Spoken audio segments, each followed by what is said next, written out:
Hallo Leute. Heute mit Dr. Andi.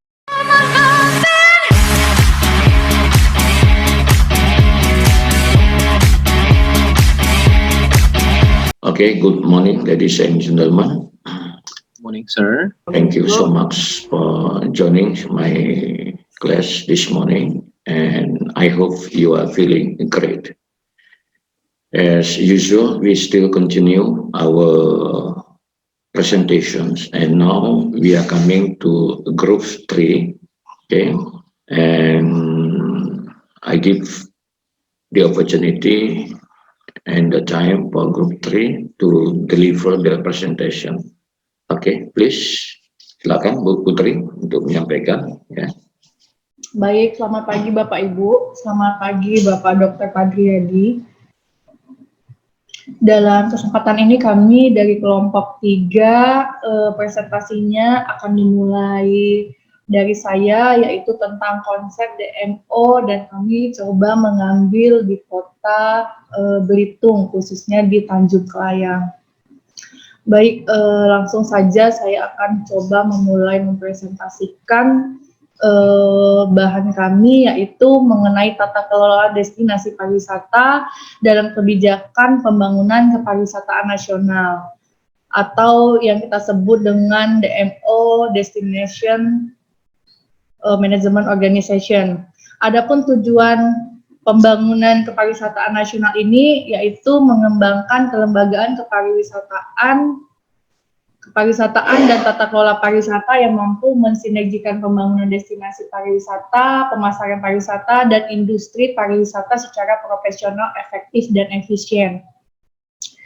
Dan sesuai dengan strategis dan kebijakannya, arah pembangunan kepariwisataan nasional ini mengarah kepada pembangunan kepariwisataan nasional yang dilakukan dengan tata kelola yang baik. Adapun strategi yang dilakukan untuk pengembangan dan penguatan organisasi kepariwisataan yang menangani bidang pariwisata itu meliputi hal yang pertama itu yaitu menguatkan struktur dan fungsi organisasi bidang pengembangan destinasi di tingkat pemerintah. Dan yang kedua itu yaitu mencoba memfasilitasi terbentuknya organisasi pengembangan destinasi. Dan yang ketiga menguatkan kemitraan antara organisasi pengembangan destinasi dan pemerintah dalam pembangunan kepariwisataan nasional. Selanjutnya Bu Putri. Yang pertama yang pembahasan mengenai menguatkan struktur dan fungsi organisasi bidang pengembangan destinasi di tingkat pemerintah itu yaitu melalui kegiatan fasilitasi perintisan pengembangan destinasi pariwisata berdasarkan konsep DMO-nya sendiri untuk mendorong pengembangan destinasi pariwisata. Jadi setelah mengetahui konsep DMO-nya baru mencoba membangun memfasilitasi bagaimana awal pengembangan destinasi pariwisata tersebut. Dan yang kedua yaitu fasilitasi penguatan kapasitas pelaksana DMO di destinasi pariwisata yang meliputi partisipasi masyarakat, manajerial, kelembagaan, SDM, pengembangan produk, pemasaran, dan promosi. Sedangkan strategi yang memfasilitasi terbentuknya organisasi pengembangan destinasi itu yaitu melalui kegiatan pengembangan mekanisme koordinasi, integrasi, sinergi DMO dan pemerintah serta pemangku kepentingan terkait dalam meningkatkan akselerasi pembangunan kepariwisataan nasional dan daerah. Dan yang ketiga itu tadi poin menguatkan kemitraan antara organisasi pengembangan destinasi dan pemerintah dalam pembangunan kepariwisataan nasional itu meliputi kegiatan memfasilitasi peningkatan kemitraan antara organisasi pengembangan destinasi dan pemerintah dalam pembangunan kepariwisataan nasional. Dan yang kedua itu melalui kegiatan penguatan peningkatan kemitraan antar organisasi pengembangan dan pemerintah dalam pembangunan kepariwisataan nasional. Berikutnya, DMO Destination Management Organization ini mempunyai prioritas. Yang pertama itu yaitu program prioritas pemerintah atau dari Kemenparekraf sendiri yang dilakukan sejak tahun 2010 melalui kebijakan dalam Hiparnas dan Renstra. Kemudian yang kedua tetap menjadi program prioritas tahun 2015-2019 yaitu RPJMN di bidang pariwisata.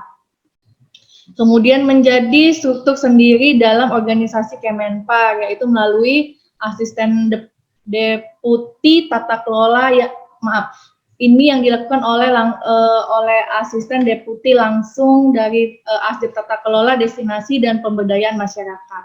Adapun sistem DMO atau Tata Kelola Destinasi Pariwisata itu dilakukan melalui sistem dan organisasi. Yang dimaksud melalui sistem di sini yaitu melalui kegiatan rencana aksi destinasi pariwisata, mekanisme koordinasi dan kolaborasi, mekanisme komunikasi, mekanisme pengelolaan, dan mekanisme pemantauan dan evaluasi. Sedangkan secara organisasi, tata kelola destinasi pariwisata ini mencakup kegiatan kelompok kerja lokal pariwisata atau sering disebut dengan LWG, Local Working Group.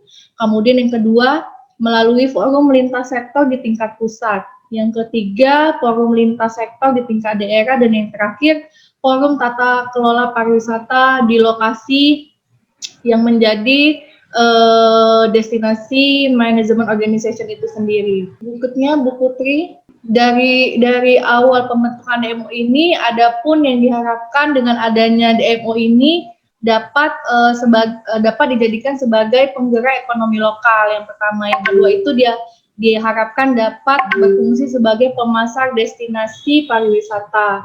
Dan yang ketiga, sebagai koordinasi industri atau pariwisata dan terkait pariwisata. Yang keempat, berfungsi sebagai koordinator pengelolaan destinasi pariwisata dan pembangunan yang menggali nilai keunikan lokal. Berikutnya yang menjadi target DMO itu, yang pertama itu diambil dari bidang ekonomi, yaitu target ekonominya diharapkan dapat meningkatkan usaha masyarakat, lapangan kerja, pendapatan masyarakat, pendapatan pemerintah, desa, kecamatan, dan kepuasan pengunjung. Sedangkan dari sisi target lingkungannya itu sebagai daya dukung lingkungan yang terjaga, pengelolaan berwawasan lingkungan, dan yang terakhir itu diharapkan sesuai dengan peruntukan ruang. Sedangkan target sosial budayanya diharapkan dapat mengurangi kesenjangan antar masyarakat, meminimalisasi konflik horizontal maupun vertikal, terjaganya kekayaan budaya dan pengembangan masyarakat lokal. Dan yang terakhir itu targetnya itu menyangkut kualitas pengelolaan yang diwujudkan melalui tata kelola destinasi yang baik, pengelolaan keuangan yang akuntabel, keseimbangan manfaat ekonomi, estetis, dan etis. Dan yang terakhir itu target kualitas pengelolaan ini berharap untuk meningkatkan kemampuan berwirausaha, proteksi, dan manajemen resiko. Dari yang tadi sudah disampaikan bahwa target DMO itu meliputi bidang ekonomi, lingkungan, sosial budaya, kualitas pengelolaan, yaitu dilakukan dengan strategi yang pertama itu melalui koordinasi, keterlibatan pemangku kepentingan, kemitraan, kepentingan dan tujuan bersama, dan pencapaian indikator yang berkinerja. Berikutnya, Bu. Sedangkan konsep DMO itu sendiri secara langsung melibatkan seluruh pemangku kepentingan dalam pembentukan dan pengelolaan DMO. Ini secara prinsip partisipatif. Sedangkan secara prinsip keterpaduan, konsep DMO ini dilakukan untuk berkoordinasi secara fungsi ekonomi, pemasaran, koordinasi, membangun identitas masyarakat, dan fungsi representatif. Dan yang ketiga itu ada melalui prinsip kolaboratif, yang mana mencakup kerjasama, mengurangi atau menghilangkan konflik, menampung berbagai aspirasi atau keinginan para pihak dalam pengelolaan pariwisata. Yang terakhir itu yaitu prinsip berkelanjutan untuk kegiatan perbaikan untuk berkelanjutan secara ekonomi, lingkungan, sosial, dan tepat guna secara teknologi. Di sini bisa kita lihat peningkatan dari tahun 2010 sampai 2019. Di sini awalnya ada ini mencakup daerah Indonesia ya, Bapak Ibu. bisa dilihat sendiri dalam gambar ini. Selanjutnya, dan dari gambar tersebut dapat disimpulkan atau ditarik data, yaitu ada 25 KSPN atau kawasan strategi pembangunan nasional fokus dan prioritas dari tahun 2015 sampai tahun 2019, yang mana dapat dilihat urutannya, dan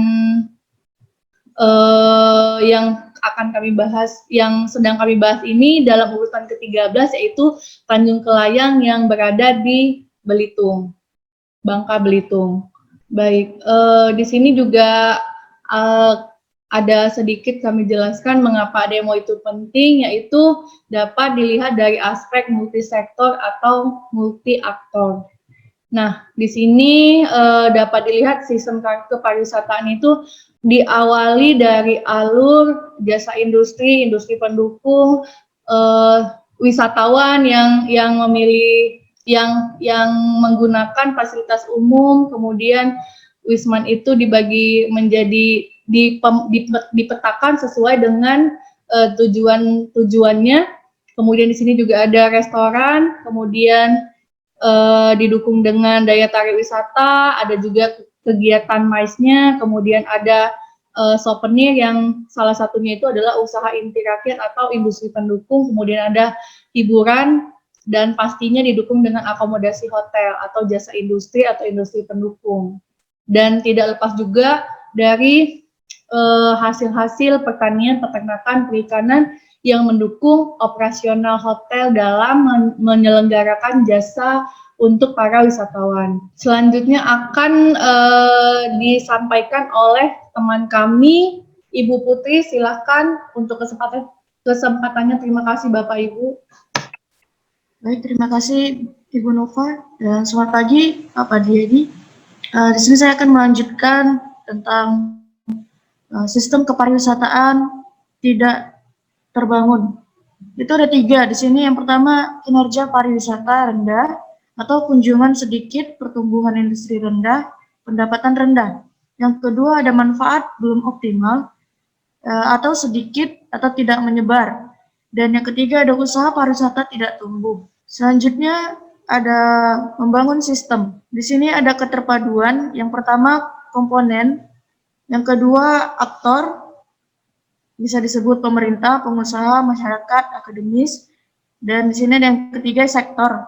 Sektor itu termasuk pertanian, pertambangan industri, perhubungan, dan lain-lain. Terus di sini ada satu, memberikan wadah komunikasi dan koordinasi berbagai pemangku kepentingan. Di sini dapat dilihat, kita lihat di sini ada PHRI, ada pengelola daya tarik wisata, pemangku kepentingan lain,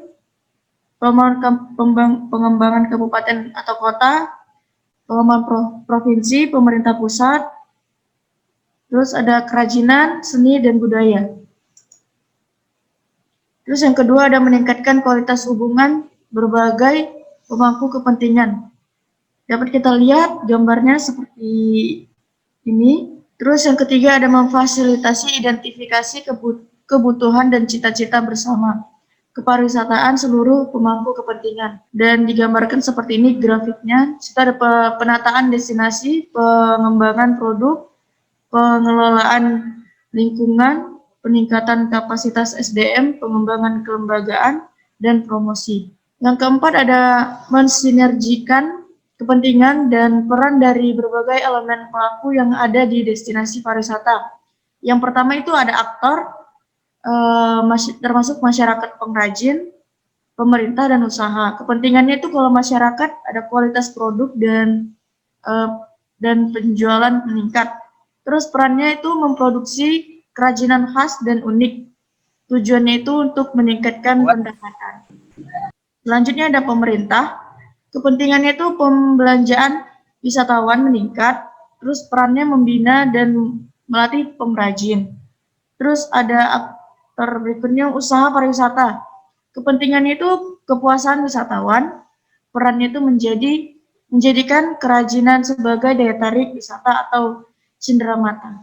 Terus yang kelima ada mengembangkan jejaring melalui kemitraan dan kolaborasi program untuk melaksanakan program atau kegiatan yang sudah disepakati bersama. Di sini ada gambarnya. Kunci keberhasilan. Kunci keberhasilan di sini ada 5. Yang pertama itu dukungan masyarakat, dukungan pemerintah kabupaten dan provinsi, dukungan pelaku industri, terus ada komunikasi intensif, dan yang terakhir ada tujuan dan kepentingan bersama yang utama. Baik, selanjutnya akan dilanjutkan oleh teman saya, yaitu Ibu Ulan. Silakan Ibu Ulan. Selamat pagi Pak Padriadi. Saya akan melanjutkan presentasi dari teman saya. Next Bu Putri. Bagaimana memulai DMO tersebut? Yang pertama yaitu yakinkan dan sepakati bahwa program DMO atau tata kelola destinasi pariwisata sesuai dengan kebutuhan pengembangan pariwisataan Tanjung Kelayang Belitung.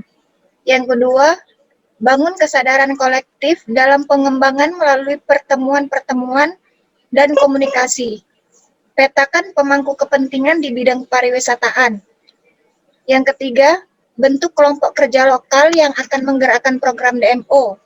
Keterwakilan seluruh pemangku kepentingan sangat penting.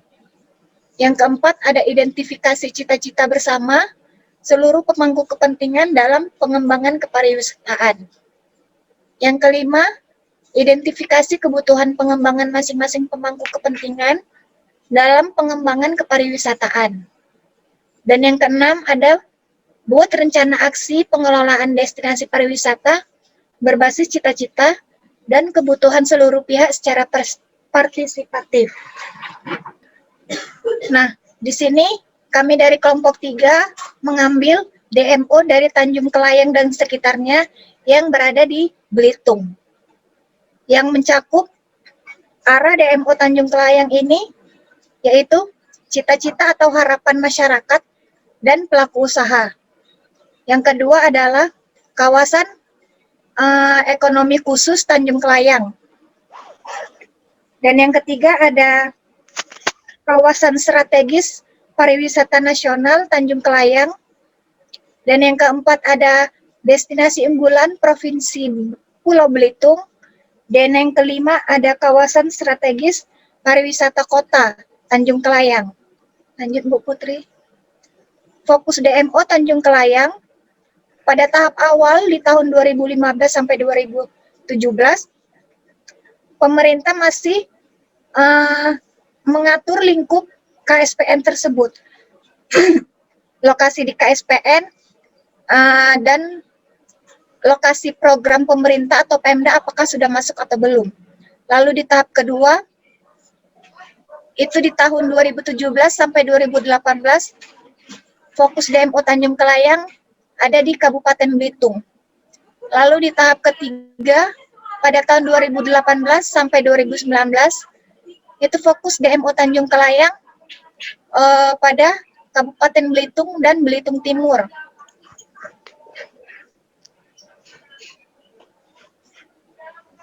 Kemudian di sini ada target pada tahun 2015. Di situ bisa kita lihat ada beberapa daerah, yaitu yang pertama Desa Tanjung Binga, yang kedua Pantai Tanjung Binga, yang ketiga ada Pantai Tanjung Kelayang, dan ada lapangan golf. Lanjut Bu. Kemudian di sini bisa kita lihat usulan lokasi fokus tahap awal, di mana ada dasar pertimbangannya yaitu Tanjung Pandan sebagai gerbang masuk utama. Yang kedua, prioritas program pemerintah provinsi dan pemerintah kabupaten sesuai dengan rencana induk pembangunan kepariwisataan kabupaten, sesuai dengan rencana induk pengembangan pembangunan kepariwisataan nasional. Lalu ada program nasional pemberdayaan masyarakat pariwisata dan terampil pariwisata. Kemudian ada seluruh wilayah kecamatan, di mana untuk mengurangi potensi konflik dan memudahkan penanganan program.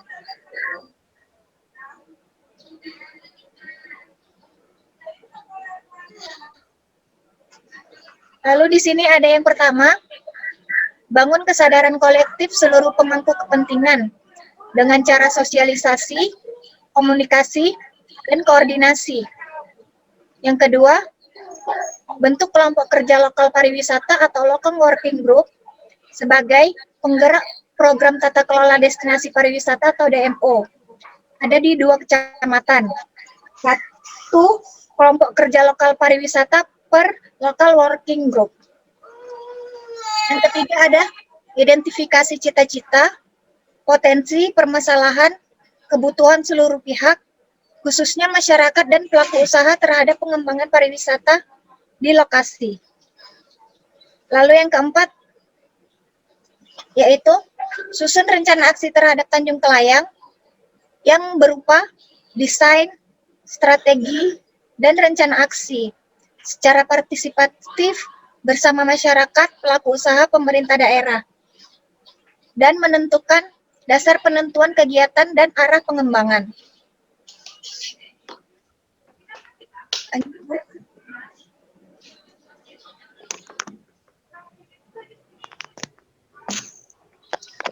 Pelaksanaannya pada tahun 2015 yaitu mulai bulan Juni hingga November 2015. Kepentingan di awal, yang pertama, penyepakatan lokasi fokus awal DMO, pendekatan ke tokoh masyarakat dan pemerintah desa di 2 kecamatan,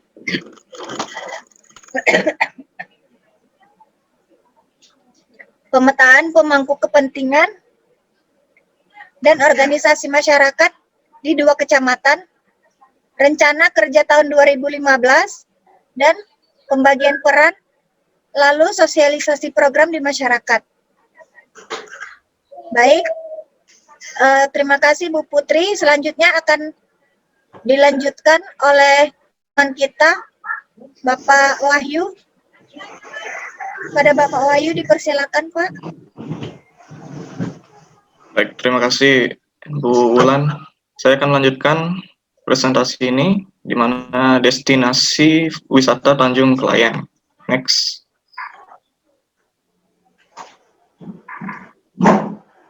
Oke. Keindahan Pantai Tanjung Kelayang. Tanjung Kelayang telah diakui secara nasional sebagai kawasan wisata unggulan Indonesia. Oleh karena itu, kawasan ini ditetapkan sebagai kawasan ekonomi khusus pariwisata pada 2019 lalu. Di mana Tanjung Kelayang juga termasuk dalam 10 wisata Bali baru. Sebagai tujuan berlibur seru, jadi Tanjung Kelayang menawarkan pengalaman nyaman dengan dilengkapi fasilitas memadai bagi yang ingin menginap, tersedia penginapan yang cukup terjangkau. Jadi cukup merogoh kantong kisaran tarif 300.000 hingga 350.000 per night. Di mana untuk kuliner, jadi tidak perlu khawatir karena rumah makan yang menghidangkan beraneka ragam menu seafood berjejeran di sekitar pantai. Next.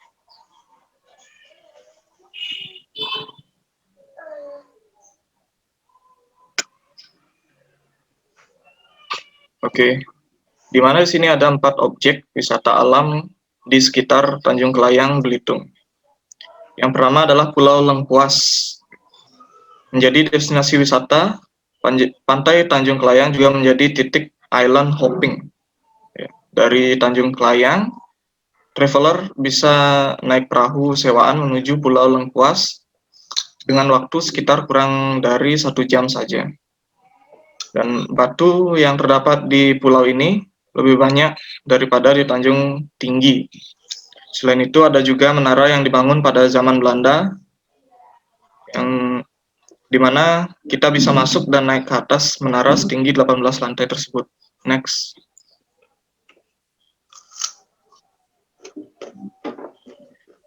Kemudian Pulau Lengkuas. Next.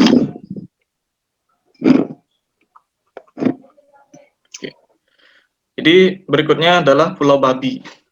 Jadi Pulau Babi bisa dibilang satu paket wisata island hopping dengan Pulau Lengkuas dengan waktu tempuh sekitar 30 menit dari Tanjung Kelayang. Jadi di pulau ini merupakan pulau yang masih dijaga keasriannya dan masih bersih, dan belum banyak pengunjung yang ada di sini. Nah, untuk di Pulau Babi ini, bagi pecinta snorkeling bisa menyewa perlengkapan dengan harga berkisar 30.000 hingga 50.000 rupiah. Oke, next. Baik, berikut merupakan gambar dari Pulau Babi Belitung. Yang berikutnya adalah Pulau Batu Berlayar. Dinamakan Pulau Batu Berlayar karena ada dua batu raksasa yang berdiri vertikal, membentuk ibarat layar kapal.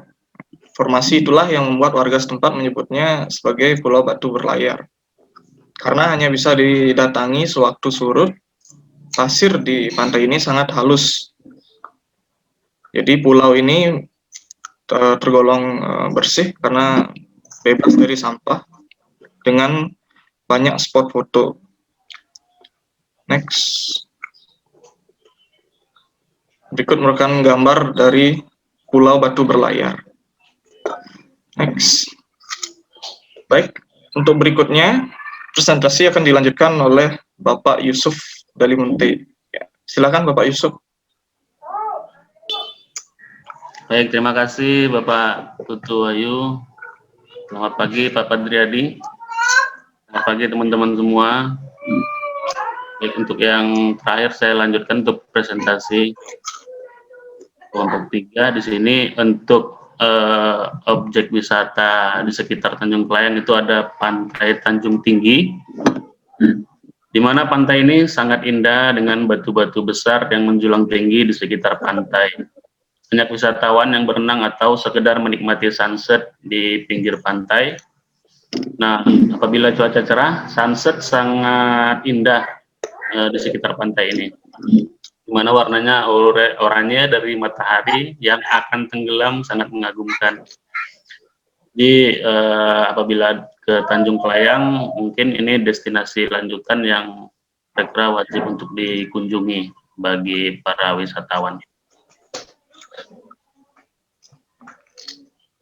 Next. Nah, kira-kira untuk Pantai Tanjung Tinggi itu tampilannya seperti ini. Baik, saya kira untuk kelompok 3 presentasinya sampai di situ. Saya kembalikan kepada moderator kita, Ibu Novi. Silakan Ibu Nova. Terima kasih. Baik, terima kasih buat teman-teman semuanya. Demikian Pak presentasi dari kami kelompok 3. Selanjutnya kami menunggu masukan ataupun tanggapan Bapak Ibu.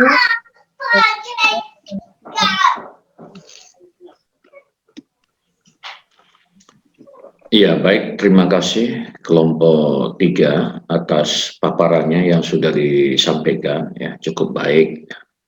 Fokus ya ke destinasi yang dikaji, ya, yaitu Tanjung Kelayang, ya, Bangka Belitung. Ya.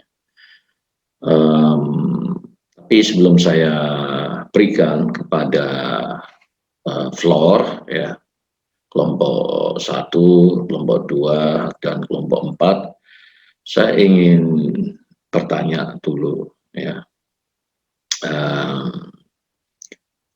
Apakah konsep DMO ini itu tadi data yang ditampilkan tuh data tahun 2015 ya, nggak masalah buat saya, nggak masalah ya. Yang penting saudara tahu ya what to do, itu yang paling penting buat saya ya. Kalau data nanti kita akan cari waktu kita melakukan penelitian di lapangan ya, when we are doing the field research ya. Tapi yang mau saya tanya adalah apakah saudara sempat mencari tahu ya, apakah itu melalui website mereka ya atau situs mereka, bagaimana dengan kunjungan wisatawan sebelum pandemi COVID 2020 ini, maksud saya wisatawan mana yang lebih dominan, dalam negeri atau luar negeri? Nah, kalau luar negeri, kalau dalam negeri itu ya bisa dari mana-mana ya. Tapi kalau luar negeri itu ada nggak? Nah, kalau ada itu mana lebih dominan? Sampai nggak mencari tahu informasi tentang kunjungan wisatawan ini?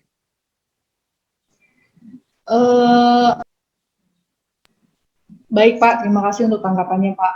Kalau untuk data keseluruhan memang kami tidak mendapatkannya Pak. Hanya yang kami dapatkan jumlah wisatawannya saja. Untuk jenis wisatawannya, apakah wisatawan domestik dan mancanegara, hanya sekilas kami dapatkan bahwasannya di tahun 2019 itu sempat wisatawan dari Malaysia, Singapura yang sering berkunjung ke sana, tetapi termasuk Cina diantaranya. Tetapi di tahun 2020 menjelang pandemi COVID ini mengalami penurunan 50%. Pada waktu itu tingkat kunjungan ke Tanjung Kelayang ini hampir 25.000 kunjungan wisatawan di tahun 2019 ya Pak ya. Di tahun 2018 itu sempat mencapai 25.000 pengunjung wisatawan karena adanya festival Tanjung Kelayang Pak. Tetapi yang di tahun 2020-nya ini memang mengalami penurunan drastis. Dan yang saya dapat informasinya sih begitu Pak. Iya. Jadi wisatawan luar negerinya itu dari negara tetangga ya, Malaysia, Singapura. Bahkan tadi dari Cina itu menarik juga, itu bisa mendatangkan wisatawan dari Cina ya ke destinasi wisata Tanjung Kelayang ini. Saya pikir itu prestasi besar juga itu untuk ya stakeholder lah ya, kan nggak melulu kerja pemerintah ya, yang lebih banyak itu biasanya kan tour operator, kalau pemerintah kan hanya memfasilitasi saja, kan seperti itu. Ya. Lalu selama pandemi ini gimana? Selama pandemi ini sempat nggak mencari tahu tentang kegiatan pariwisata sana? Adakah yang tutup, hotel-hotel yang mengeluh, ya, restoran, cenderamata? Sempat cari tahu atau bagaimana? Kalau hotel Pak, kebetulan saya tugasnya banyak berkoordinasi dengan hotel di masa pandemi ini. Memang Pak, di hampir semua hotel di daerah Bangka Belitung itu tutup. Jadi mereka itu baru mulai beroperasi itu di akhir tahun 2020 Pak. Nah, sudah pasti dengan tutupnya hotel-hotel di sana itu terkait dampak COVID dan tidak adanya kunjungan Pak pada saat itu. Jadi memang dari tahun 2019 dimulainya masa pandemi COVID itu juga sudah mendapatkan penurunan kunjungan wisatawan baik Nusantara maupun mancanegara. Jadi yang tadi 25.000 itu di tahun 2015 karena adanya festival Tanjung Kelayang. Yang di situ sih Pak, dari data yang kami dapat di tahun 2018 itu wisatawannya yang memang jumlahnya sangat drastis sekali naiknya, sehingga setiap harinya itu datanya rata-rata setiap wisatawan mancanegara itu bisa menghabiskan uang 50 sampai 100 dolar per harinya Pak di wilayah Bangka Belitung. Iya ya, berarti berdampak juga ya di kawasan wisata yang ada di sana ya. Ya baik ya, cukup menarik juga ya. Tapi satu lagi ya.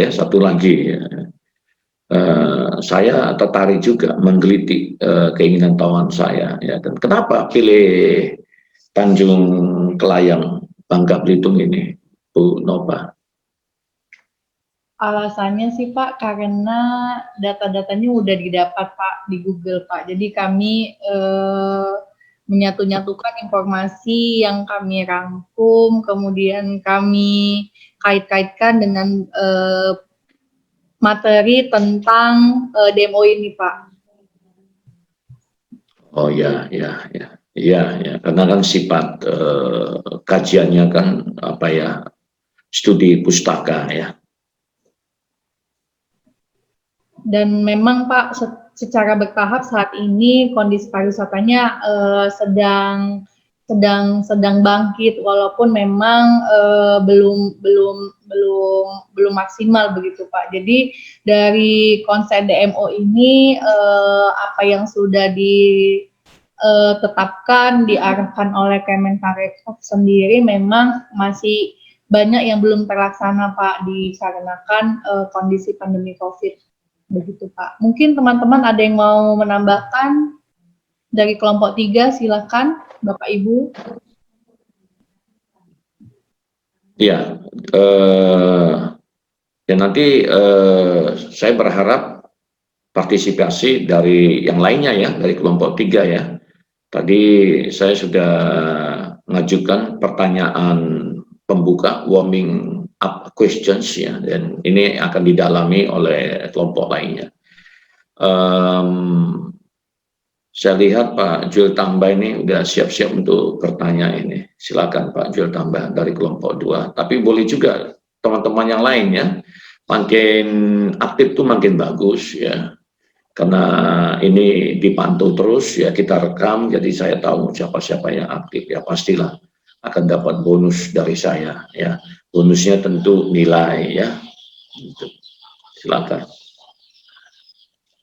Silakan Pak Jo. Pak Joel. Baik, terima kasih Bapak Driadi. Terima kasih untuk kelompok yang baru presentasi. Tadi presentasinya adalah tentang DMO Tanjung Kelayang, Bangka Belitung, Babel ya. Ya,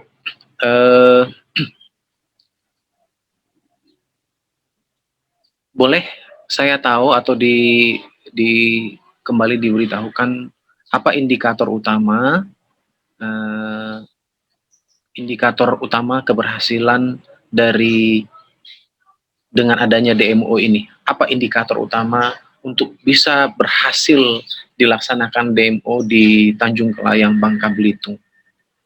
Boleh tampilkan lagi?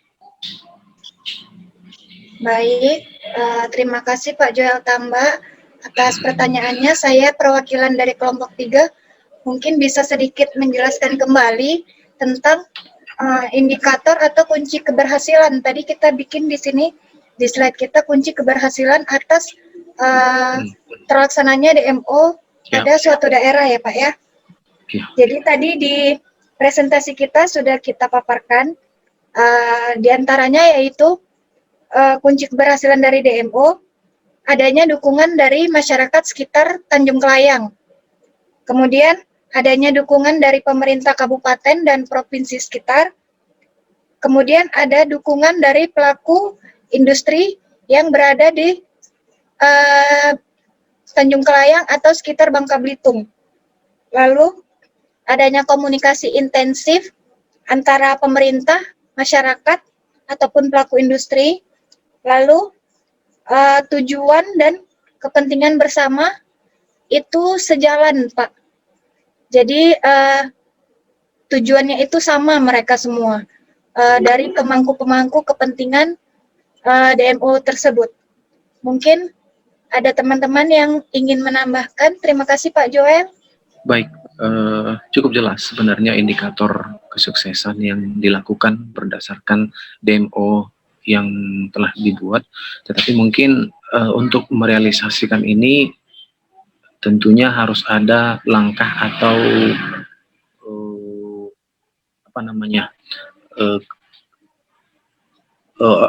kegiatan yang dilakukan untuk bisa merealisasikan bagaimana menyatukan visi dan misi antara stakeholder atau pentahelix yang ada gitu.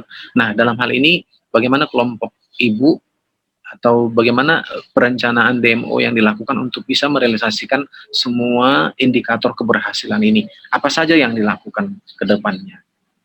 Begitu, terima kasih. Ya, kelompok 3 itu masih ada pertanyaan dari Pak Joel, ya, dari Baik, Pak Pak. Joel. Iya, Pak. Baik, Pak Padriyadi, saya akan coba melanjutkan menjawab.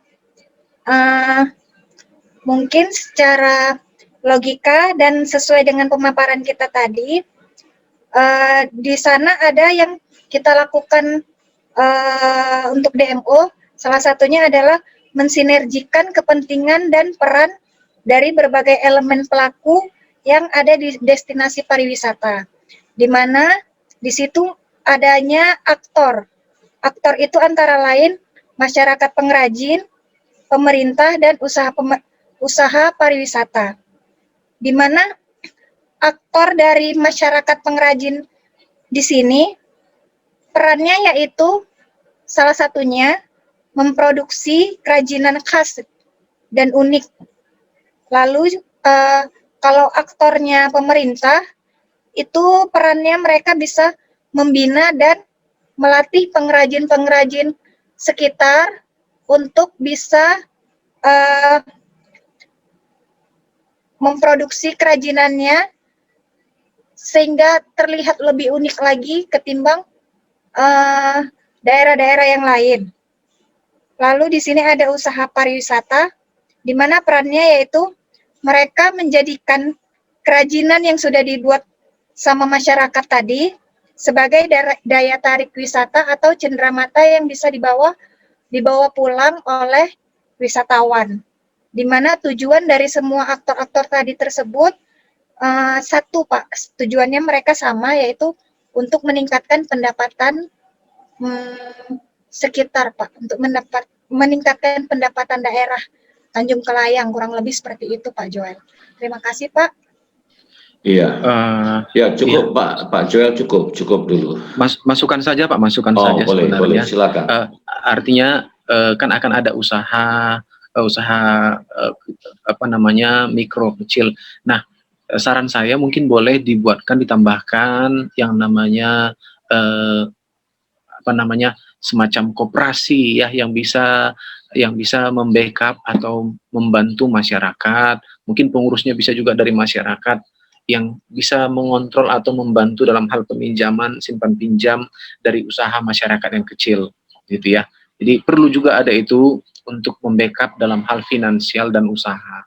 Ada koperasi atau semacam kredit union seperti itu. Itu masukan. Terima kasih. Iya, baik ya. Jadi terima kasih Pak Joel Tambah ya. Ini diskusi ini kalau kita sikapi dengan positif, entusiastik ya, ini merangsang kita untuk melakukan penelitian ya. Karena tadi kan apa yang disampaikan oleh kelompok 3 ini kan masih teori masih teori semua, itu masih teori semua ya. Tinggal satu langkah. Ini sebenarnya untuk Bapak Ibu ya, ini ya sangat merangsang ya, menstimulasi saudara untuk melakukan penelitian, dan itu memang tugas kita lah ya, tugas mahasiswa, tugas dosen ya, yaitu untuk menindaklanjuti, untuk mengukur dengan cara penelitian ya. Jadi apa yang disampaikan tadi oleh kelompok 3 mengenai indikatornya ya kan, itu kan perlu dicari tahu lagi ya. Nah, kalau saya sih cocoknya ini penelitiannya ini dalam bentuk penelitian kualitatif. Jadi kita terjun langsung ke lapangan, lalu kita mengadakan wawancara mendalam kepada pihak-pihak yang memang mengerti soal persoalan yang dihadapi oleh satu kawasan destinasi pariwisata khususnya Tanjung Kelayang ini ya. Jadi inilah manfaat diskusi itu ya. Saya rasanya wah, mau terjun ke lapangan aja untuk mengukurnya, kan kayak gitu, mencari permasalahan yang dihadapi oleh satu kawasan itu. Nah, itu ya. Jadi cukup baik ya. Berikutnya kelompok 1 nanti bisa kita putar balik ya. Selesai nanti sampai kelompok 4, nanti kita bisa balik ke kelompok 2 kembali ya, untuk berdiskusi tentunya ya. Kelompok 1 silakan. Terima kasih, Pak. Halo? Ya, silakan Bu Siti. Dengar ya, Pak? Dengar. Terima kasih, Pak. Selamat pagi untuk semuanya. Ini tadi dikatakan dengan Pak Joel, apa indikator untuk memajukan destinasi Tanjung Selayang ini? Terus tadi Ibu Rosiana mengatakan itu ada pelaku-pelaku yang di dalamnya ada pemerintah katanya. Terus saya mau tanya, apa saja yang dilakukan pemerintah untuk memajukan objek wisata yang ada di Tanjung Selayang, Bangka Belitung ini? Terima kasih, Pak. Iya, baik ya. Pertanyaan yang bagus nih dari Bu Siti Morina ya. Nah, ini kelompok 3 bisa menjawabnya atau sempat mengumpulkan data apa yang dilakukan oleh pemerintahan yang ada di Tanjung Kelayang, Bangka Belitung ya. Silakan didiskusikan, dijawab. Baik Pak, saya coba menjawab Pak untuk pertanyaan Ibu Siti Morina Pak. Sebelumnya yang kami bahas itu Tanjung Selayang Bu, bukan Tanjung Selayang. Kalau yang dari saya pelajari dari yang kami sampaikan ini Bapak Ibu, yang pertama kali dilakukan pemerintah dengan menetapkan konsep DMO ini di salah satu KSPN di Indonesia, yaitu Bangka Belitung, khususnya Tanjung Kelayang. Yang pertama-tama itu adalah memberikan anggaran, menyediakan anggaran, kemudian memfasilitasi destinasi tersebut seperti memperhatikan 3A-nya, aksesibilitasnya, kemudian sumber daya manusianya. Kemudian dari sisi sumber daya manusianya itu pemerintah sendiri menggandeng beberapa peran-peran lain seperti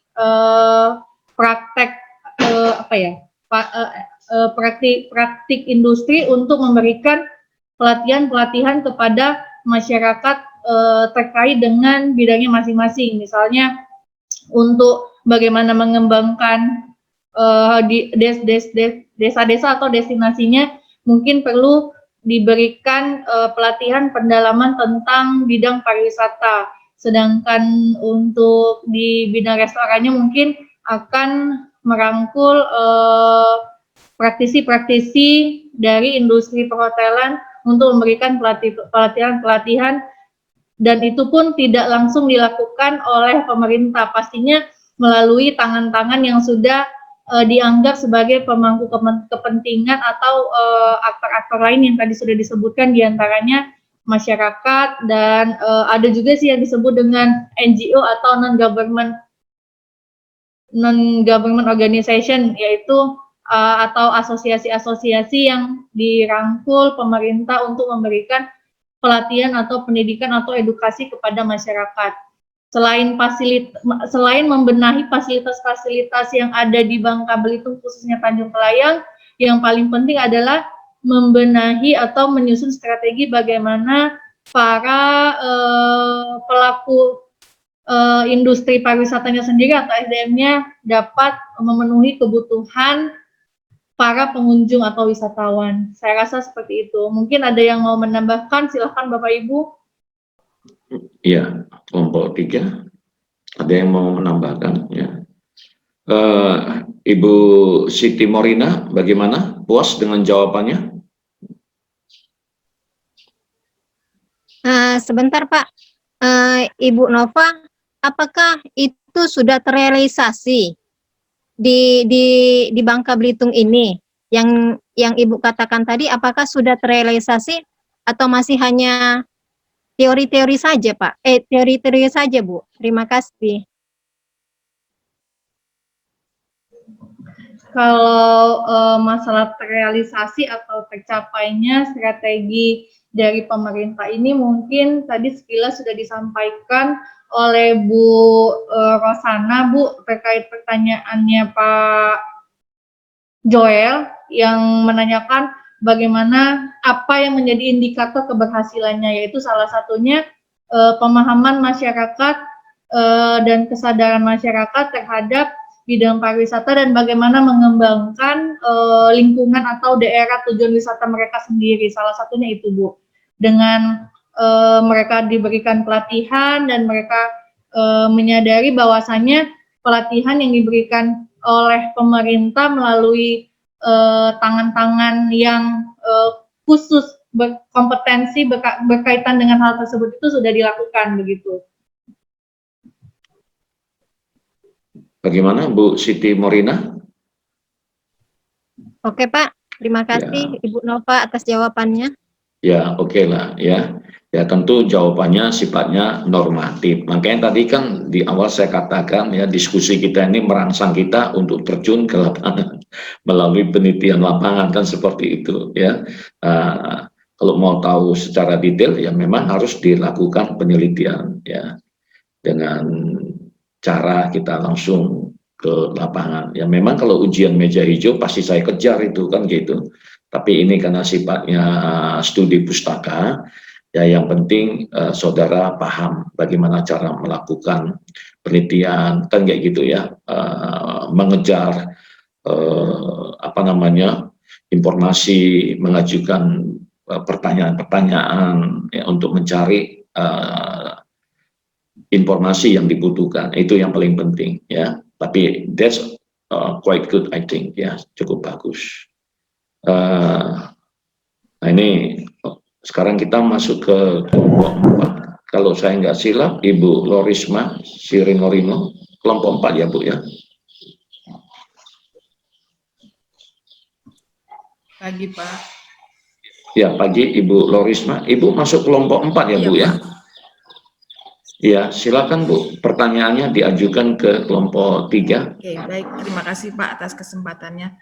Selamat pagi Bu Nova dengan kelompok 3-nya. Kembali yang ingin saya tanyakan itu adalah tadi di awal ada yang namanya LWG ya, Local Working Group. Ya Bu Nova kalau nggak salah ada LWG di DMO itu.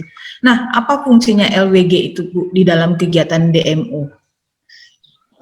Terima kasih Bu untuk pertanyaannya. Mungkin teman-teman ada yang mau menjawab terlebih dahulu dari kelompok 3? Ya, supaya bagi-bagi berkah ya kan, dibagi-bagi dulu. Nanti kalau enggak cuma Ibu Putri Anggia sama Bu Nova Sapitri aja yang dapat berkahnya pagi hari ini. Yang lain juga harus dapat ya dengan cara berpartisipasi. Ya silakan saudara-saudara yang lain dari kelompok 3 untuk menjawab pertanyaan Ibu Lorisma tadi.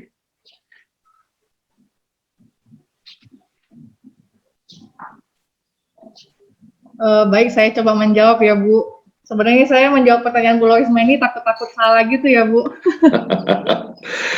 Soalnya nih Pak, masuknya DMO lagi. Jadi Bu, kebetulan memang saya baru kali ini mendapati DMO ini sesungguhnya Bu. Jadi kalau yang saya baca-baca, LWG atau Local Working Group itu adalah suatu kelompok kerja yang dibangun atau dibentuk untuk mengelola suatu tempat wisata, khususnya di daerah-daerah tertentu. Nah, kalau tugasnya itu sendiri biasanya mengajak partisipasi masyarakat untuk membenahi destinasi wisatanya.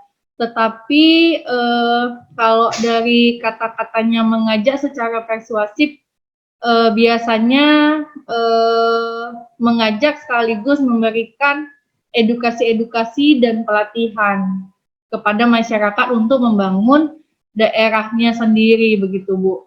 Tapi kalau secara detailnya Bu, saya memang belum dapat Bu, LWG ini tugasnya itu sejauh apa. Yang saya dapati informasinya seperti itu. Jadi mulai dari mendesain konsep untuk pengembangan, kemudian melakukan mengajak masyarakat setempat, kemudian memberikan edukasi-edukasi juga kepada masyarakat untuk membangun destinasinya, begitu Bu. Mungkin dari teman-teman kelompok 3 ada yang mau menambahkan? Pak Yusuf, mungkin mau menambahkan Pak Yusuf? Baik, terima kasih Bu Nova. Mungkin saya menambahkan sedikit aja. Kira-kira untuk local working group itu sama seperti kelompok kerja untuk di daerah atau tempat-tempat tertentu di mana tujuannya hanya untuk meningkatkan kerja bersama. Tadi seperti yang sudah dijelaskan Ibu Nova. Targetnya itu di mana kegiatannya untuk meningkatkan khususnya DMO itu sendiri gitu. Jadi di mana kelompok kerja ini nantinya mampu mengimplementasikan untuk produk-produk wisata tertentu di mana nantinya akan memperkuat untuk sajian baik itu destinasi atau kesenian-kesenian ataupun apa yang menunjang dari destinasi pariwisata tersebut. Saya kira itu, terima kasih. Ya, ada yang lain kelompok 3? Ini Pak Putu Wahyu. Pak Putu Wahyu, ada yang mau ditambahkan? Oke, baik. Saya menambahkan sedikit dari tadi yang dijelaskan Pak Yusuf ya. Jadi memang di sini untuk LWG ya, lokal group, di mana disebut juga sebagai kelompok kerja lokal pariwisata atau K3LP, mana fungsi dari LWG atau K3LP ini adalah salah satunya memfasilitasi kegiatan perencanaan pembangunan dan pengelolaan kepariwisataan berkelanjutan di destinasi pariwisata, di mana di sini sesuai bahasan kita adalah Tanjung Kelayang, di mana forum atau organisasi ini membahas rencana ke depan dari pengembangan destinasi pariwisata, ya. Kemudian memonitoring juga ya perkembangan di lapangan dan mengevaluasi pencapaian-pencapaian yang sudah dicapai, dan untuk kemudian diadakan peningkatan untuk pengembangan dan untuk keberhasilan lanjutannya. Baik, menurut saya seperti itu, Pak. Iya, baik, Pak Putu Wahyu Sastra Pradiana. Ya. Iya. Jadi memang Ibu Lorisma, jadi jawabannya masih normatif semua, kan gitu ya. Makanya pentingnya penelitian tadi itu. Ya kan, kita harus terjun ke lapangan. Kalaupun nggak terjun ke lapangan, memang harus dilakukan semacam wawancara langsung kepada pihak yang terkait ya, utamanya tentu kalau informasi kan Dinas Pariwisata yang ada di Bangka Belitung itu, kan gitu ya. Bisa melalui WhatsApp, bisa melalui email ya, cara mengajukan pertanyaannya ya, baru kita dapatkan ya kan informasi yang sesungguhnya, karena memang yang disampaikan oleh kelompok 3 semuanya masih konsep, semuanya masih teori dia, belum ditindaklanjuti dengan penelitian, kan seperti itu. Nah, apakah ada gap antara konsep dan di lapangan. Nah, kan seperti itu sebenarnya yang mau kita cari, ya kan? Ya kan? Ada nggak gapnya? Apakah konsep atau teori itu sudah terlaksana di Bangka Belitung ini, kan gitu, ya? Nah, tentu untuk mendapatkannya itu kita harus lakukan penelitian. Nah, itu dia tadi, ya. Namun demikian, nggak ada salahnya juga Ibu Lorisma Siringo mungkin untuk memberikan masukan-masukan, ya,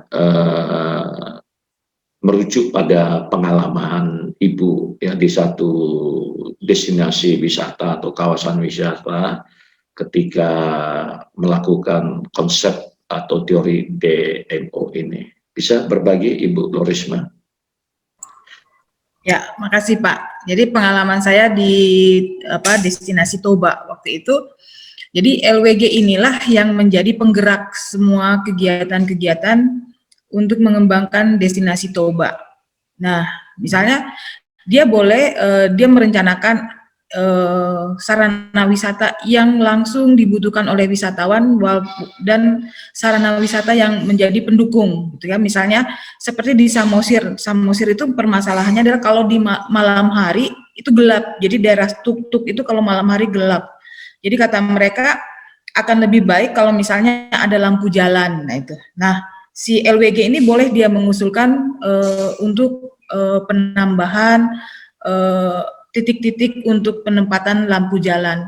Nah, LWG ini nanti dia akan mengusulkan membuat permintaan yang nanti akan dinaikkan kepada ada satu bagian di atasnya itu fasilitator teknis namanya yang ada di lokasi di destinasi. Nah, nanti fasilitator teknis bekerja sama dengan fasilitator destinasi namanya. Fasilitator destinasi inilah dia penghubung antara daerah dengan pemerintah pusat. Nah, jadi begitulah urutannya. Jadi semuanya itu direncanakan oleh local working group dan dilakukan juga oleh local working group. Jadi kalau seperti pengalaman di Parapat, Samosir sekitarnya beberapa tahun yang lalu Pak, kalau musim lebaran, musim hari raya, itu kan ramenya bukan main, padat sekali. Nah, si masyarakat inilah yang dia bekerja sama dengan polisi, dinas perhubungan untuk mengatur jalan gitu Pak, mengurai kemacetan. Nah, itulah dia salah satu fungsinya LWG tadi. Terima kasih Pak. Iya, terima kasih Bu Lorisma ya. Jadi ini menjadi catatan kita ya, apa yang disampaikan oleh Ibu Lorisma itu adalah hasil pengamatan langsung di lapangan ya, sehingga beliau bisa menceritakan dengan detail seperti itu. Nah, ini tentu akan memperkaya pengetahuan kita nanti kalau suatu saat kita melakukan penelitian atau kita memang terlibat langsung dalam kegiatan DMO tadi itu. Jadi kita punya pengetahuan ya, pengayaan seperti itu. Nah, inilah pentingnya diskusi ini ya. Jadi enggak saya aja yang bicara, sehingga mahasiswa juga dikasih kesempatan untuk menyampaikan pandangan ya. Dan tentu kita juga harus mempersiapkan diri kan seperti itu ya. Baik saudara, masih ada waktu 15 menit lagi ya. Sayang ini kalau dibuang ya. Memang kita sampai jam 10.30 ya, tapi saya pikir sampai jam 10 aja udah cukup ya, karena kita diskusi nanti setengah jam untuk siap-siap untuk sesi yang berikutnya. Kalau setuju kan gitu, kalau mau lanjut ayo main terus kita. Ya, karena hobi saya cakap-cakap ini ya, kan kayak gitu. Ya, Pak Rajin ya, silakan Pak Rajin dari kelompok 1. Ya, terima kasih atas waktu yang diberikan oleh Dr. Andi kepada saya. Baik Bapak Ibu teman-teman, apa yang dikemukakan oleh kelompok 3 tadi sudah luar biasa bagus ya. Kita tahu hal-hal tentang daerah yang telah dibeberkan tadi. Pertanyaan saya tentang Pulau Bintan atau apa yang dikemukakan tadi. Dulunya kita tahu kawasan tersebut merupakan kawasan pengolahan timah. yang kita tahu informasinya dari dulu kawasan tersebut merupakan daerah pengolahan timah. Bahkan sampai sekarang daerah tersebut juga daerah pengolahan timah di Indonesia. Dan menurut info yang kita dapat, karena kawasan tersebut merupakan pengolahan timah, katanya acap kali di sana terjadi petir, menyebabkan beberapa orang meninggal dalam seketika kalau ada petir. Itu di daerah Bintan, Tanjung Selayang, apa segala macam. Berhubungan dengan hal tersebut, apa tidak ada kita tahu atau antisipasi masalah tersebut sehingga wisatawan yang datang ke sana tidak akan pernah terkena oleh petir yang ada di sana. Terima kasih Bapak Ibu. Iya, baik Pak Rajin ya. Ini menarik juga ini ya. Dikaitkan dengan petir itu kan berarti keamanan dan keselamatan, yaitu salah satu aspek pariwisata yang memang harus diberikan jaminan kepada pengelola ya yang ada di satu destinasi atau kawasan wisata.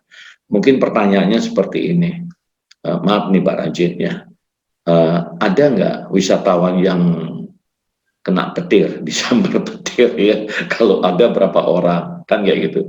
Tapi tadi pertanyaan Pak Rajin itu apakah itu yang kelompok 3 maksudkan? Karena tadi kan Pulau Bintan ya.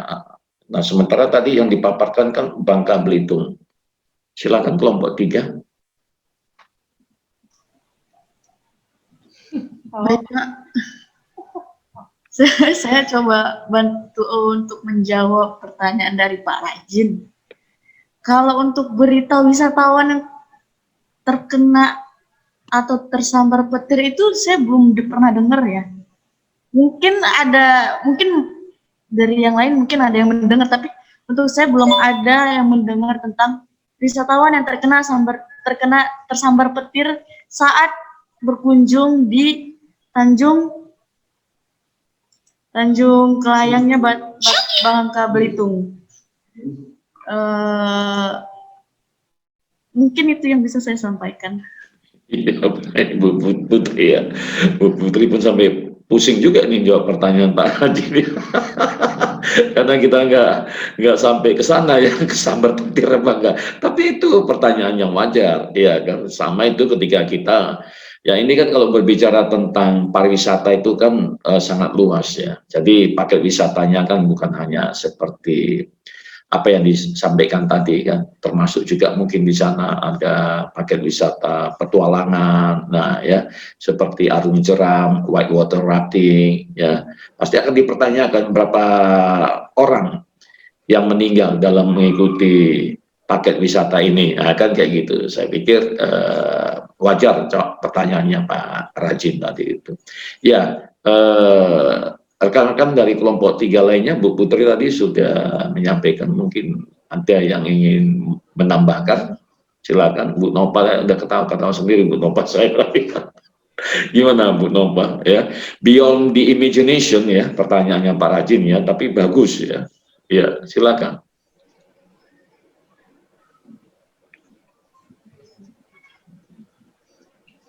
Baik Pak, terima kasih Pak Rajin.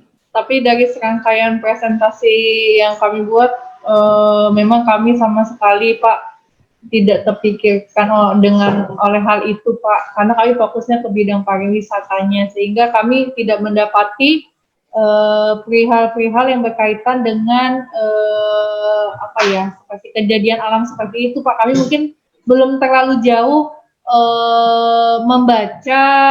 mencari tahu tentang kondisi yang disebutkan oleh Pak Rajin. Jadi saya pribadi mohon maaf Pak, saya tidak bisa menjawab hal tersebut Pak.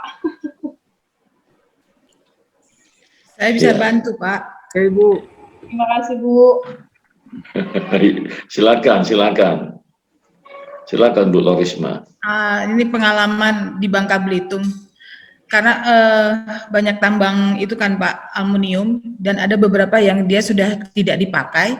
Nah ini kadang dipakai menjadi destinasi, salah satu daya tarik Pak. Jadi kunjungan ke tambang itu dia sudah dijadwalkan Pak, disesuaikan dengan kondisi cuaca. Jadi karena dia tanahnya mengandung logam, jadi akhirnya petir itu sepertinya lebih fokus ke logam gitu ya. Karena apa? Ada kalau dulu kita belajar IPA, konduktor dan isolator, pengantar panas itu. Jadi kan karena dia besi, jadi itulah menjadi pusatnya si petir itu. Nah, di kawasan-kawasan itu Pak mereka udah membuat pengamanan dengan banyak menggunakan ini penangkal petir Pak. Jadi ada penjadwalan tidak setiap saat ke kawasan tambang tersebut. Kemudian di sekitar itu juga sudah ada penangkal petirnya. Jadi sama dengan di Bintan Pak. Bintan itu tanahnya banyak mengandung logam.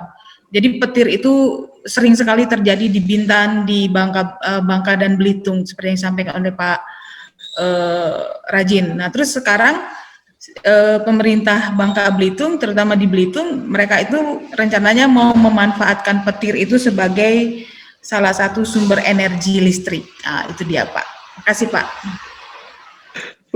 Luar biasa ya, luar biasa ya. Saya pun baru tahu ini informasinya dari Bu Lorisma itu ya. Kalau pemerintah setempat akan menggunakan petir sebagai energi listrik. Ya. Jadi ya, terima kasih Bu Lorisma. Kembali ya, kita dapat pencerahan lagi nih dari Bu Lorisma. Ya. Makanya saya suka kalau Bu Lorisma hadir gitu ya. Saya jadi semangat gitu. ya termasuk juga kehadiran saudara-saudara semuanya ini ya kan. Coba saya cek ya, ini kita ada 20 participants ya, 20 orang ya cukup baik lah ya. Nanti yang absen biarkan mereka nonton video kita, nggak apa-apa ya, jangan kejam-kejam kali kan gitu. Tapi bukan berarti nggak harus hadir ya, hadir Bapak Ibu ya, karena ini sangat menyenangkan ya talk show ini. Kita format sebagai talk show kan seperti itu ya. Jadi kita bisa bertukar pikiran ya. Dari tadi kelompok 1 sudah, kelompok 4 sudah, kelompok 2 lagi nih kembali ke Pak Joel Tambah dan kawan-kawan. Mungkin dari teman yang lainnya dari kelompok 2, Pak Joel Tambah, apakah ada Pak Kadri? Mana nih Pak Kadri ini? Pak Kadri. Iya, Pak Kadri di belakang layar ya, Pak Kadri ya. Iya, Pak Kadri. Saya rindu nih dengan suara Pak Kadri hari ini nih. Saya ingin Pak Kadri memberikan satu pertanyaan untuk mendalami presentasi kelompok 3 ini. Gimana Pak Kadri, bisa? Pak, terima kasih Pak. Ya, silakan. Terima kasih Pak Padriadi dan teman-teman kelompok 3 yang sudah menyajikan presentasinya. Baik, terkait indikator keberhasilan sekarang ini permasalahan yang dihadapi DMO di Tanjung terkait Tanjung Kelayang. Itu apa yang menjadi kendala-kendala dari DMO tersebut? Mungkin bisa dijelaskan atau diinfo kita. Terima kasih. Iya, bagus ya pertanyaannya ya, karena memang tadi kendalanya belum sempat didalami ya. Ya, kelompok 3 silakan ya.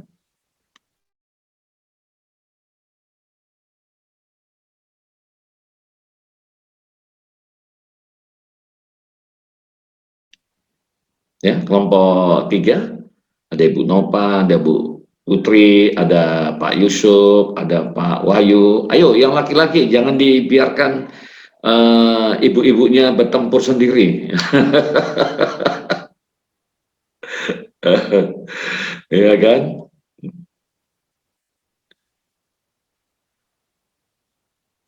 Silakan Pak Wahyu atau Pak Yusuf yang mau mencoba menjawab dulu Pak.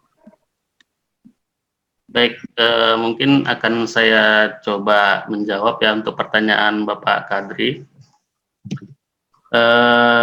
Di mana konsep DMO ini sudah kita sampaikan di awal untuk keseluruhannya, dan itulah untuk rencana-rencana dari DMO Tanjung Kelayang, tapi untuk pelaksanaannya mungkin nanti di kemudian harinya akan mengalami hambatan-hambatan yang menjadi target-target kunci yang telah ditetapkan itu berjalan kurang mulus.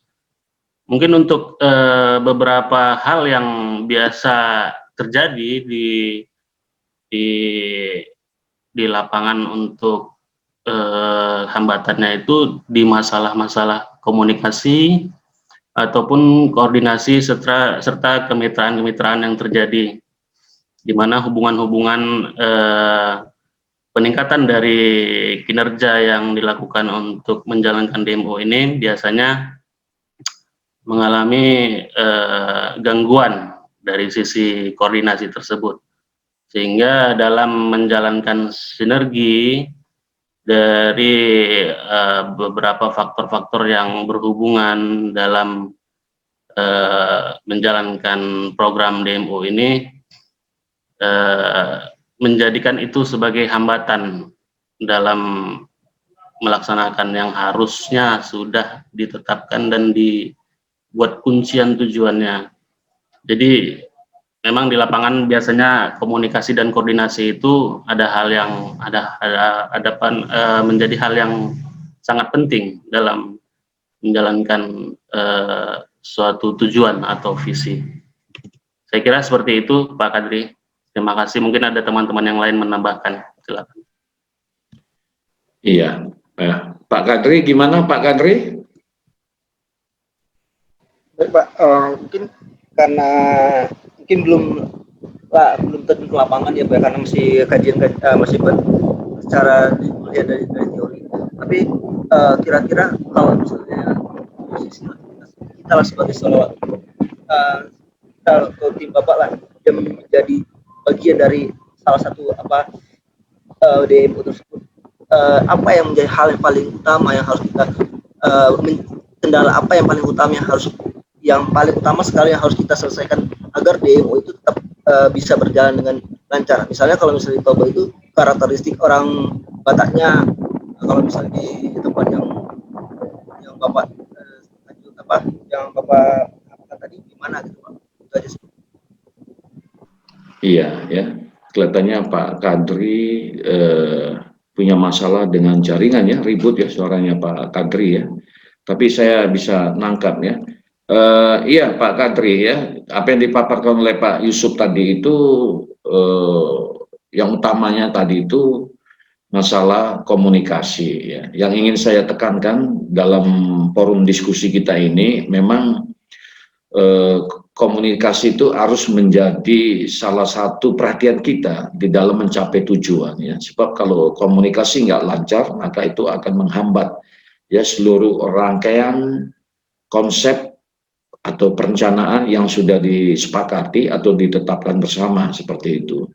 Dan tadi juga Pak Kadri setuju ya, karena memang ini belum ditindaklanjuti ke lapangan, maka memang ya jawabannya masih sifatnya itu masih normatif ya.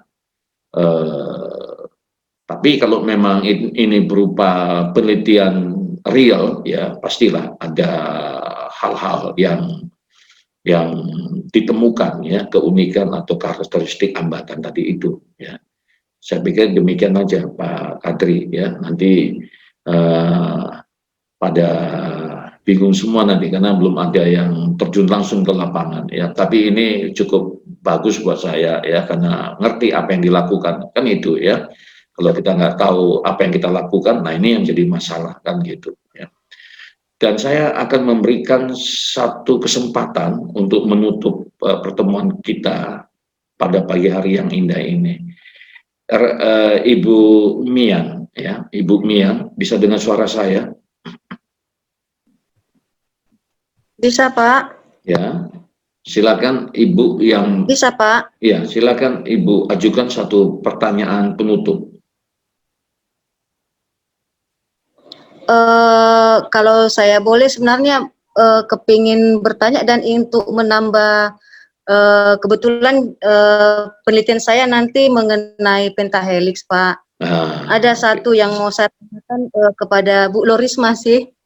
Oh, iya, makanya kan di awal tadi saya bilang saya suka kalau ada Bu Lorisma, ya kan, ada rekan saya, kan kayak gitu ya kan. Jadi pertanyaannya ke Bu Lorisma ya, karena memang Bu Lorisma ini kan sudah langsung terjun ke lapangan ya, berbagi ilmu. Ya, baiklah, silakan diajukan Bu, biar dijawab sama Ibu Lorisma.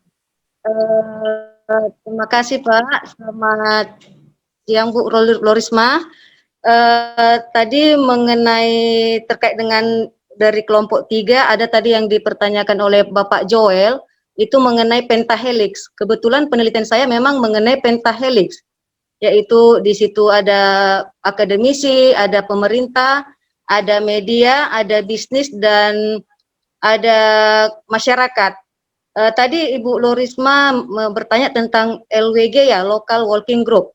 Yang mau saya tanyakan kepada Bu Lorisma, dan itu menjadi bahan penelitian saya juga, itu LWG itu termasuk ke, apakah di bagian kebijaksanaan dari pemerintah, ataukah termasuk ke bisnis? Itu yang mau saya tanyakan Pak, terima kasih. Iya, jadi Ibu Lorisma ya, halo Ibu Lorisma, bisa dengar suara ya, saya? Bisa Pak. Iya, silakan Bu. Oke, makasih. Saya coba ya Pak. Iya, silakan Bu. Bu Mian, jadi di DMO itu ada strukturnya untuk Bu. Ya, dengarkan Bu Mian. Jadi di DMO itu ada strukturnya begini.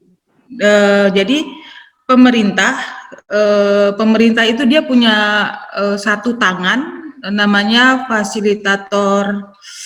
Aduh saya lupa, ada nama sebutan namanya jadi fasilitator itu ada 3. Yang punya kementerian itu ada fasilitator, saya lupa ini namanya apa.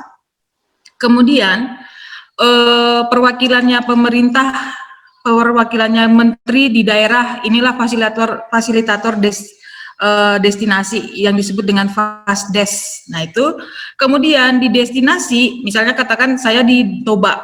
Nah di Toba ini, di kawasan di destinasi Toba, itu ada fasilitator teknis. Nah fasilitator teknis inilah yang dia nanti berhubungan langsung dengan LWG, Local Working Group, LWG. Nah LWG ini maksudnya di community Bu, di masyarakat. Nah, LWG lah yang bergerak semuanya nanti di destinasi. Kalau misalnya destinasi Toba berarti ada 7 kabupaten. Nah, di 7 kabupaten ini ada LWG-nya semuanya. Nah, di setiap kabupaten LWG-nya terserah, mau ada 2, mau ada 3 LWG. Semakin banyak LWG semakin bagus gitu. Jadi pekerjaan itu dibagi di beberapa LWG. Jadi kan akhirnya data semakin banyak yang diserap, kemudian pengidentifikasian atraksi wisata juga semakin cepat, pengidentifikasian kebutuhan wisatawan juga semakin banyak bisa diidentifikasi dengan baik dengan adanya LWG. Nah, si LWG ini community ya, komunitas masyarakat. Nah, itulah dia Bu. Nanti LWG setelah dia mengidentifikasi apa kebutuhan di destinasi, dia akan laporkan sama si fasilitator teknis. Fasilitator teknis dia bekerja sama dengan fasilitator destinasi. Nah, nanti dibuatlah misal kalau ada permintaan penambahan sarana wisata, perbaikan dan segala macam, nanti fasilitator teknis dengan fasilitator destinasi akan bekerja sama membuat proposal atau apa segala macam, diusulkan ke pemerintah, ke kementerian melalui fasilitator yang tadi saya lupa namanya. Nah, si LWG ini juga dia tidak hanya minta bantuan misalnya dalam penambahan fisik, tapi bisa juga kami butuh dong pelatihan untuk kelompok-kelompok misalnya sadar wisata, untuk kelompok atau untuk pegawai-pegawai di hotel, untuk front office, untuk di kitchen, untuk di mana lagi tata hidang di restoran. Nah, LWG ini boleh bisa mengusulkan adanya pelatihan-pelatihan untuk mereka. Atau misalnya sosialisasi lah, apa sih pentingnya DMO, apa gunanya DMO, nah seperti itu. Itulah dia gunanya adanya LWG di destinasi. Begitu Bu Mian. Terima kasih banyak Bu Lorisma, itu sangat membantu. Memang kebetulan memang penelitian yang akan saya teliti memang mengenai pentahelix. Makanya tadi saya tertarik itu LWG itu masuk kemana. Terima kasih banyak Bu Lorisma. Terima kasih Pak Andi. Ya, terima kasih ya Bu Mian ya. Kebetulan Bu Mian itu nanti pembimbing duanya saya. Seperti itu apanya nanti. Ya, jadi ya Bu Mian udah bisa start lah, ya kan? Atau lama-lama mulai aja oret-oret, baca-baca jurnal, cari penelitian sejenis, ya penelitian terdahulu. Nah itu dibaca, termasuk Pak Rajin juga ya. Nanti udah mulai start aja Pak ya, cari dulu referensinya, jurnal yang membahas tentang jenis penelitian Bapak, cari juga penelitian terdahulu, ya pas teori-teorinya bisa kita dapatkan dari penelitian-penelitian terdahulu, baru kita tinggal kita lakukan penelitiannya di lapangan, ya bab 1, bab 2, bab 3 proposal kan kayak gitu kan. Kalau proposal udah selesai, ya sudah kita tinggal lakukan aja, selesai langsung, kan kayak gitu ya kan. Selesai tugas 1, tinggal lanjut nanti ya nyambung ke S3-nya kan kayak gitu ya, pastilah bisa ya. Kalau saya bisa, pasti saudara juga bisa kan kayak gitu ya.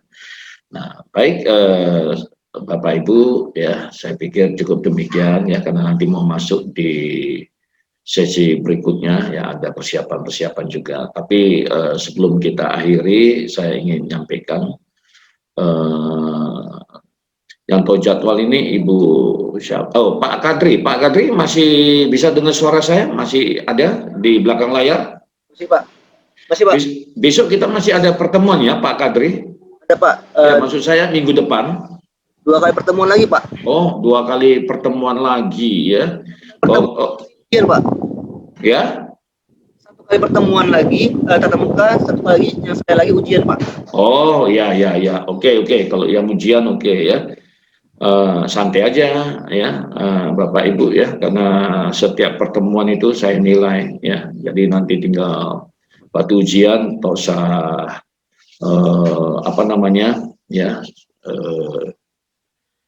jangan sampai keras-keras sekali ya, nanti sakit pula ya kan. Makanya kan ini kan ya kita angsur ini kredit poinnya ini kan gitu ya, karena kita udah postgraduate, tidak seperti di D3 atau S1 kan gitu ya. Nah nanti untuk pertemuan yang akan datang saya ingin menantang saudara dari setiap kelompok ya. Formatnya sama, talk show. Cuman karena itu pertemuan terakhir ya, saya mau tutup ya. Bahasa pengantarnya itu dalam bahasa Inggris ya. Kalau kemarin kita buka dalam bahasa Inggris, kita tutuplah dalam bahasa Inggris kan kayak gitu. Ya, supaya nampak level internasionalnya seperti itu ya. Kalau saya boleh Pak Joel tambah dari kelompok Bapak ya, di kelompok 2 ada berapa mahasiswa yang mampu berbahasa Inggris? Mampu semua Pak. Mantap ya, mampu semua ya. Ya baik, dari kelompok 1 Pak Rajin. Dimampukan semua Pak. Dimampukan semua, oke, dimampukan semua ya. Dari kelompok 3 Bu Nopa. Dimampukan semua juga Pak. Iya, dimampukan semua juga ya. Ya, kelompok 4 Bu Lorisma. Sama Pak, kami juga nggak mau kalah. Dimampukan. Ya. Mantap Bu Lorisma ya, kelompok 4 ya. Nah, jadi nanti ada usulan apa topik. Maksud saya begini ya, tak usah tegang-tegang kali dan tak usah keras-keras kali. Maksud saya easy topik ya, tapi mengalir gitu, enak gitu ya. ada masukan dari setiap kelompok, apa yang mau kita bahas? Apakah kita akan membahas masalah yang tengah dihadapi oleh industri pariwisata kaitannya dengan COVID-19 ini? Apa rencana-rencana ke depan seperti itu, langkah-langkah apa yang harus kita kita lakukan? Ya, kita lah sebagai akademisi kan gitu kan. Jadi nanti kita lihat dari perspektif akademiknya seperti itu ya. Kalau industrinya kan nggak ada kan kawan kita yang langsung di industri kan, apakah itu perhotelan atau wisata usaha perjalanan wisata ya, atau souvenir restoran kan enggak ya, kita ambil secara umum aja seperti itu ya. Nah, coba saya minta masukan dulu, artinya jangan ini menjadi satu beban gitu, kita mau santai aja, mengalir aja kayak gitu. Coba Pak Joel tambah ya.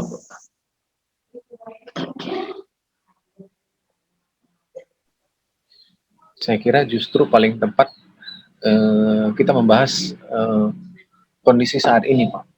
Ini menarik juga ini, karena gampang-gampang susah, dan ini memang fenomena yang kita hadapi dan kita butuh solusi. Jadi kita nggak tahu pola pikir dari teman-teman seperti apa, wawasannya bisa juga memberikan masukan seperti apa, potensi yang kita harapkan ke depan. Jadi kalau menurut saya setuju Pak dengan kondisi pandemi saat ini dan juga upaya pemerintah dan terutama mati surinya kepariwisataan. Saya kira bukan hanya di Indonesia tapi dunia gitu. Tapi kita punya harapan dengan upaya-upaya yang ada. Mungkin banyak hal Pak yang nanti yang bisa kita bahas. Iya, baik. Pendapat saya Pak. Iya, oke ya. Iya, baik ya. Kalau kelompok 2, Bu Nova? Saya kelompok 3, Pak. Oh, kelompok 3, ya. Sorry. Ini semangatnya ini ya. Semangat ya. Semangatnya itu karena senang gitu ya. Kelompok 3 berhasil memaparkan presentasinya, kan kayak gitu ya. Ya, kalau Bu Nova gimana kelompok 3? Kalau saya sih hampir sama dengan Pak Joel tadi ya Pak, pembahasannya tentang kondisi pariwisata atau khususnya kunjungan atau bangkitnya industri pariwisata setelah di masa pandemi COVID, Pak. Karena dari yang kita ketahui saat ini banyaknya industri yang sudah mulai bangkit dengan mulai menerapkan new normal ya Pak, atau tatanan baru pandemi COVID dengan protokol kesehatan yang baru. Mungkin dari situ bisa kita bahas bahwasannya pariwisata tetap bisa dijalankan dengan menjalankan protokol kesehatan yang baik. Jadi jangan menjadikan pandemi COVID ini masalah yang berlarut-larut sehingga industri pariwisata itu jadi benar-benar mati gitu Pak. Oke, baik Bu Nova ya. Nah, ini berhubungan waktunya udah tinggal sedikit lagi ya. Saya cuman mau konfirmasi aja. Kelompok 1 gimana? Setuju atau tidak? Jawabannya setuju dan tidak. Ya, setuju Pak. Setuju ya? Ya, kita perlu untuk membahas masalah yang terjadi di bangsa kita saat ini, dan memang masalah dunia itu masalah COVID-19. Kita perlu ada integritas lah, terutama kesadaran masyarakat Indonesia berhubungan dengan hal tersebut. Terima kasih Pak. Oke ya, Pak Rajin dari kelompok 1 ya, mewakili kelompok 1 ya. Ibu Lorisma dari kelompok 4. Setuju Pak, hanya ruang lingkupnya mungkin yang dikecilkan, jadi di Sumatera Utara aja Pak. Ya, baik ya. Jadi case study-nya Sumatera Utara ya, Sumatera Utara lah ya. Sumatera Utara itu kan banyak yang mau kita yang bisa kita bahas nanti. Kalau mau dikerucutkan juga pun bisa nanti kan, apakah Langkat ya, wisata petualangan, tapi itu nanti kooperasi aja lah, atau usah kita kerucutkan Sumatera Utara aja ya, ruang lingkupnya seperti itu. Nanti Pak Joel mana Pak Joel? Pak Joel masih? Oh ya Pak Joel. Siap. Nanti Pak Joel ya akan menjadi moderator bersama dengan saya.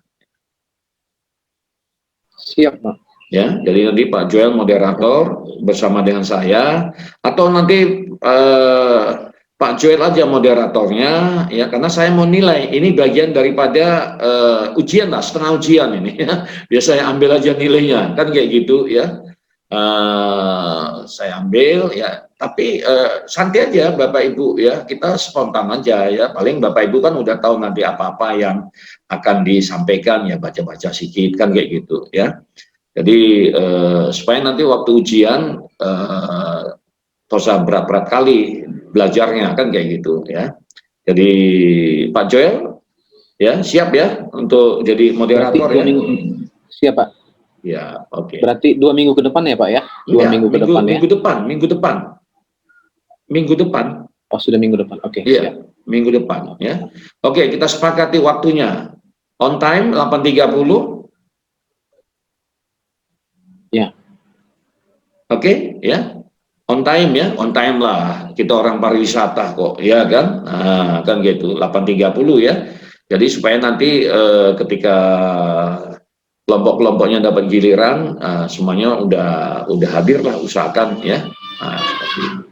Ya baik, saudara, saya pikir demikian pertemuan kita pada pagi hari ini. Thank you so much for joining me, and I give high appreciations for Group 3 that has delivered the presentation. It is excellent, okay, and we will meet again next week on the same time, and next week will be more challenging because we want to discuss the tourism, especially North Sumatra province, in English. Yeah, so be ready. Don't worry about that. Just easy going. Okay. God bless you all. See you. See you, sir. Okay. Pagi Pak. Yeah. Okay. Oke, izin ya, pamit ya. Thank you, sir.